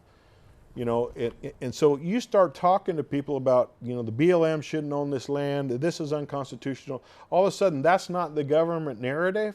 And in fact, I was trying to get this across to Sheriff Ward and Sheriff Wolf. And basically, Sheriff Ward, his eyes kind of glazed over and he goes, man, you sound like one of these. You've bought into this idea. Right. And I told Sheriff Ward, I said, listen, I've been talking about getting local control back and getting control of the federal lands back way before the Bundy showed up. I was talking about that 2 years ago when I ran for governor, when I was going around the state in Eastern Oregon with Dennis Linthicum when he was running. We were talking about that in Eastern Oregon, that we need to get these federal lands back. But now that narrative that the Bundys brought, now it's suspect. So now anybody that is talking about this is suspect of being subversive and anti-government, and the militias are painted in a broad brush like they are some kind of anti-government folks. No, the militia wants to have constitutional sheriffs in every single county that protect the citizens, and they want to have the federal government actually live up and abide by what the Constitution says. That is what they're saying. And when they see federal overreach like this, the militia is ready to come in and protect the citizens if the sheriff won't. And that's what happened in Harney County. So because the sheriff wouldn't do his job, because Kate Brown, was Well, the pressuring entire them, electorate. I mean, but they were pushing this. So these guys were on the way to Grant County, which has a constitutional sheriff. Sheriff Glenn Palmer there, constitutional sheriff, doesn't allow the federal government to operate with police powers in his county, right? These folks were going to meet 300 other people where Ammon was going to do some education, Lavoie was going to do some educating. One of the gals that was in that car, her and her family were going to sing. that whole They piece, sing yeah. patriotic Cox. songs. Cox. Well, it was Victoria Sharp. She Yeah, was I going to saw her, sing with her family that was already there waiting for her. And they ambushed them in that canyon. Yeah. You guys seen the video. I mean, they had the roadblock set up there. That was a deadly force type roadblock. I mean, they were shooting at them from the get-go. As soon as they pulled them over, the testimony from the two gals were, they stuck their hands out, head and hands out, and said, "Hey, look, we got women in the car," and they shot at them right away. So when Lavoie took off, I mean, he was obviously, he was thinking he was going to get to Grant County, have a constitutional sheriff protect him, and get out of the situation. When he came around that corner, and here they were, and I think if he really wanted to hurt somebody, he would have just plowed his truck right into that thing, but he didn't. He veered off to the side, and Right. you see the guy shoot his windshield out, and he veered even further off because he didn't want to hit that guy. So I don't think, there's some videos out there where Lavoie talks about stuff. He is not a terrorist. You watch those, there's no way you can, Well, you none can of say them that. are. That's a couple other points you might make. You have to understand again too. Somebody had to sign off. Yeah, These are employees. They were doing their job as they were told. Yeah, I You've been understand. in the military like I've been in the military. Yep. When you're given the orders, you do what you're told, right? You don't question anything. So my point is that who signed off? And right up front with the signers, if you will. but here are the again, individual- Bruce, you don't shoot somebody with their hands in the no, air. No, but this is what I'm saying. but they're going to always fall back to Yeah. the standpoint that, hey, so-and-so told me to do this. I was trained this Yeah. way. We're going through that whole issue with the Yeah. police thing. Bottom line. So the thing is that who signed off? And I keep going back. They might be some good guys, if you will, but we need we need leadership now. Yes, we do. And in all due respect, the leadership from Oregon should have taken the lead on Yeah. this deal. The governor, in all due respect, should have responded, in all due respect, and then our congressional delegation, I'm talking all of them. Well, All of them should have gone down there Well- and said, hey, Mr. President, we got a problem in Oregon. In fact, BLM is a problem in this entire United States. We need to sit down and discuss Well, this issue. and there again- The Indians are involved, got screwed, and the Paiutes Yep, got screwed in yep. that deal too. So Yep. that's where we are. That's what I'm hearing. Anything? but politically, when the folks that are protesting don't agree with your agenda, you saw the hypocrisy there. When the folks that were protesting, some of these other places in the country where they destroyed and they burnt towns, and they never got prosecuted, and they just let them do whatever they wanted to do. Well, in this case, politically, they didn't agree with what they were doing because they were exercising their Second Amendment rights, and they wanted to kill them. Like right now, they'll just wipe those guys out, and all the taunting of Y'all Qaeda and all that kind of stuff that went on. Ridiculous, ridiculous. We do have issues right now. Oh yeah. And we got a presidential race. We got some major issues. Yes, we do. And that's why we have you here. In all due respect, I vetted you out because I knew you had some background and you could share with us and educate us because that's what we need to do. Because that's what we do here at Community Tele. Educate and inform, and that's what we're doing. Right. So the name of the game is that we've gone so far in terms of how folks represent us, the people. Right. That it's gotten out of hand. Yeah. Now, that's why, in all due respect, from the presidential race, that's why you got the Donald Trump's where he's at, because he's basically saying, hey, look here, I don't need the money. I don't He's have the tapped lobby." into the anger. He done jumped He in that has, piece on yep. that end of it, aspect of it. And so it's a problem. But we're going to get through this. This still is the greatest country in the world. You bet it know what is. I'm saying? You bet it and is. So my point is that that's why we're having the discussion. And hopefully, it's really sad that people getting killed behind that situation. Yeah. That was Not horrific. I got a Yeah, question. Go on, Richard. The 4 people that are still there now, I know I'm jumping ahead, Yeah, go on. Do you have any thoughts on what should be done with those? Well, you know, Eamon Bundy has spoken from the jail cell and said, "Hey guys, Yeah. the statement's been made. Give up." Yep. Yeah. You know, so They don't act like it. well, They got the no problem activism is now. You that, gotta- that these guys want to walk free without being arrested. Yeah, yeah. Well, that's not going to That ain't happen. gonna happen. No, that You know, ain't gonna happen. the difference between those guys and Eamon Bundy was, I think he knew what the cost was, and he was willing to pay the cost. You know, I think he understood that he was probably going to go to jail over this. Ranchers but, and non-ranchers. but he's willing to say, look, you know, there's a bigger issue than me being in jail. We've got to get Yeah, the public you got the point educated now. about. Right, We've yeah, got to get the yeah, and he's going to yeah. use his court case Right, to right. educate further on, you know, that we need to get these federal lands back, and this overreach must stop. We're gonna have the discussion. They've got to have gotta have discussion. But see, right now, the problem is with the discussion is now it's in the court system, and anybody that has that narrative that Bundy is saying, like, because I agree with a lot of the stuff, well, they're suspect.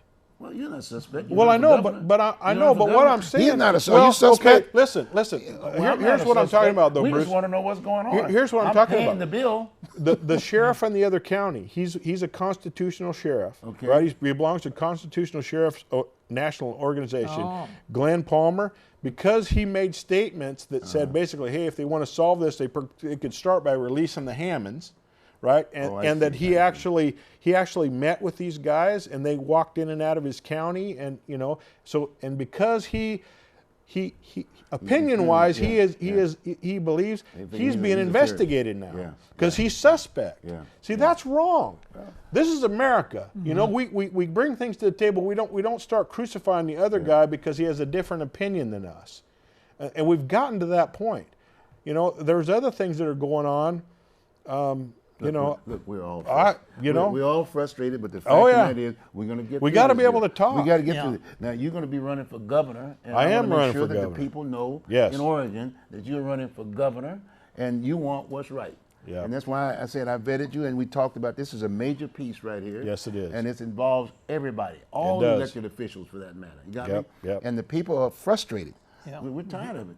And I don't like the idea of here we are discussing something that we want to understand, and then all of a sudden we're suspect too. Right. Give me a break. Right. You know what I mean? Right. We're doing this publicly. That's what America's are. It's a Right. government of the people, by the people, and Right. for the people. Okay. Right.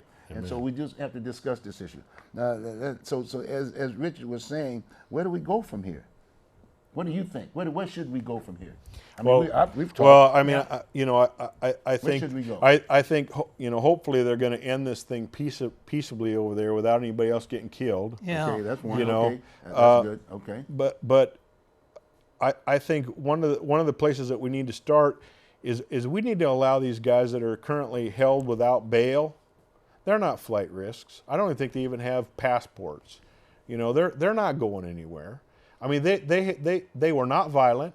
That we're treating them as if they're murderers, or you know, I mean, you know, you talk about you know, prisons that have nonviolent criminals in it, Yeah. that we shouldn't have them there. Well, these guys aren't violent.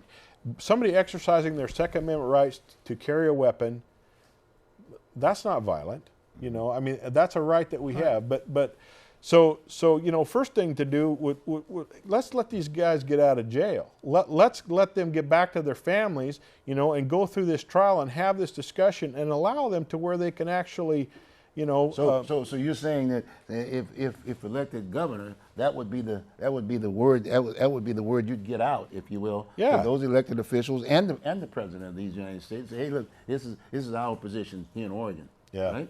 Well, we can vote on it. Well, right? and part of it too is they've connected Eamon Bundy's staying in jail with these other four guys that They're are not refusing to ranchers. give They're up. not ranchers. That are refusing to give Are they up. ranchers? But he has no control over No, but them. are they ranchers? Who's that? The people that are in there now. I have no idea. No idea. See, The- see what I'm saying? I these thought they guys were are- using them for leverage to get them four guys out. Yeah, well, they are, but see that doesn't have anything to do with him. Yeah, you know, he's that's not the repeatedly issue. said That's not the issue. Yeah, exactly. That's what we're talking. We're Yeah. not talking. That's not the issue. Yeah. And so that needs to be resolved because no, and the way I'm looking at it is they just want to be mortars. Maybe they got other issues. Everybody's got know. issues. You gotta remember that, Bruce. Yeah, but you know the saddest thing is though that the hope they Finnegan don't get- family lost Lavoie. Oh yeah, that was. Yeah. I mean was- that we can't Yeah, we can't go yeah, back and replace yeah, that. yeah, But yeah. you know what?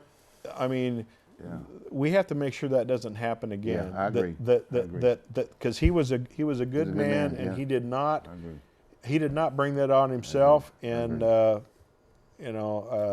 when I saw that, I couldn't believe it. I mean, even there's two eyewitnesses to this, Shauna Cox and Victoria Sharp, and their testimonies were given at two different times on tape, and they agree. And the sad part about it is the narrative that the media has picked up is from that guy, Mark McConnell, that was actually the driver of Bundy's car. And he was nowhere near. I mean, if you watch the video, how far Lavoie drove away from where they were, the news media has been given his side of the story, and he was a mile or so away. He couldn't have saw anything, but there again, Shauna Cox thinks that he was an FBI plant so that they left and they got into that canyon at the same time, because they were going to leave at two different times. But Shauna said that Mark was adamant about the fact that they needed to go together. And after the fact, she thought about that and said that was odd, because some other people had already gone ahead, but he wanted to keep these two vehicles together. And of course, he was immediately released. He was not one of them that was charged and kept. He was immediately released, and he made a video right away that and one of the women you saw, Sharp, I think, was released too. She was an 18-year-old girl that basically was going to go sing with her family patriotic and Christian songs as entertainment for these 300 people that were meeting.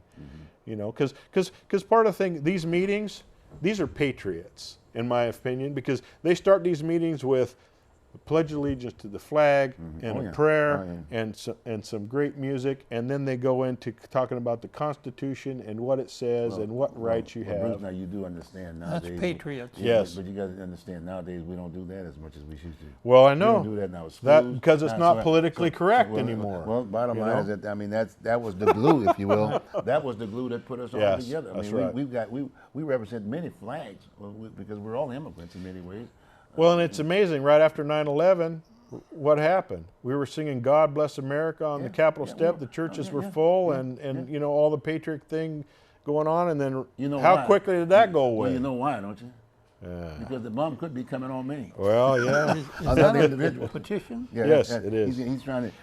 I'm working on getting my voters pamphlet done by petition, so I'm working on get so collecting many, 500 otherwise he has to pay. signatures. Otherwise he has to come up with the money. But he's working. He's a hard-working guy. Oh, yeah. And he's willing. He stopped knocking on doors, and he came all the way down from where you live now.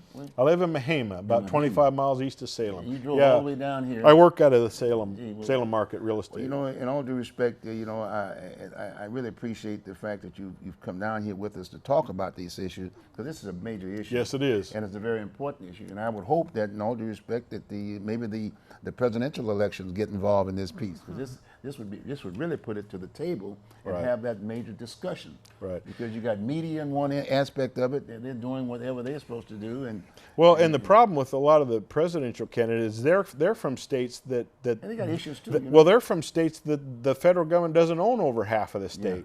So they're not seeing the federal BLM overreach like we are. That's why we've got to have some solid leadership from our state. We got a congressional delegation.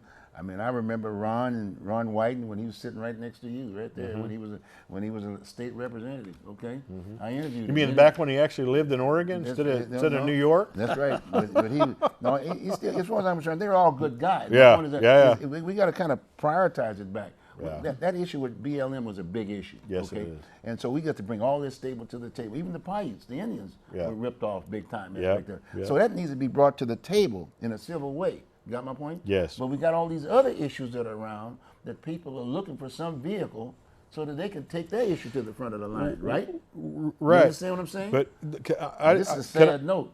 And I don't know how much time we got, but I wanted to mention the kind of the one thing I think in this governor's race is very, very important. Sure, go on. And that is Kate Brown has made it clear that business is not welcome in Oregon. Oh, okay. I mean, she has said that she's gonna currently the businesses pay $1 billion everybody in business taxes, and part of that's his gross receipts tax that they pass, which is nothing more than a backdoor sales tax. What's a gross receipt tax? Gross receipts tax is businesses pay.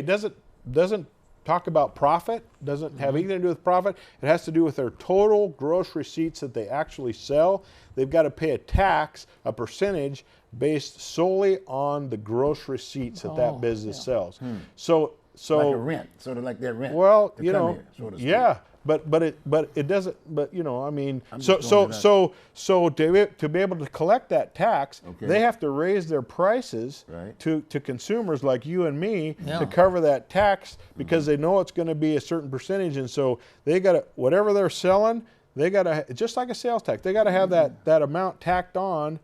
Which just makes them uncompetitive. wrong. It Well, makes you them gotta have a profit. You uncompetitive. gotta have a profit margin So in some so ways, if you so the governor is talking about raising that by 250%. We're talking about going from $1 billion every biennium to $3.5 billion every biennium. And then the other, and that's going to kill the big businesses, or they're going to.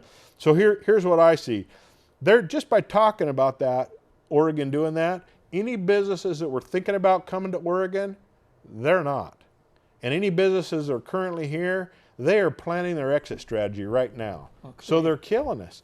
And the other portion of that is the $15 minimum wage that they're talking about. You know, and I know a lot of people that are making minimum wage now look at, wow, I'm going to get a raise. Well, you know what? You're going to get a raise, but your cost of living is going to go up so much more because that $15 an hour, you're not going to be able to purchase the things that you used to purchase because everybody's having to pay that.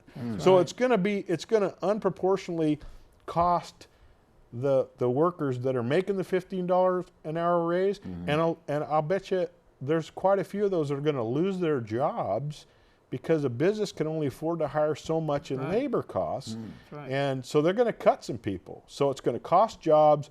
So between those two, running business out of the state, raising minimum wage, you're killing the state of Oregon, and you know, and she's backing. The unions have said, hey, we want this gross receipts tax. PERS has got a big hole in it. We got to cover that somehow.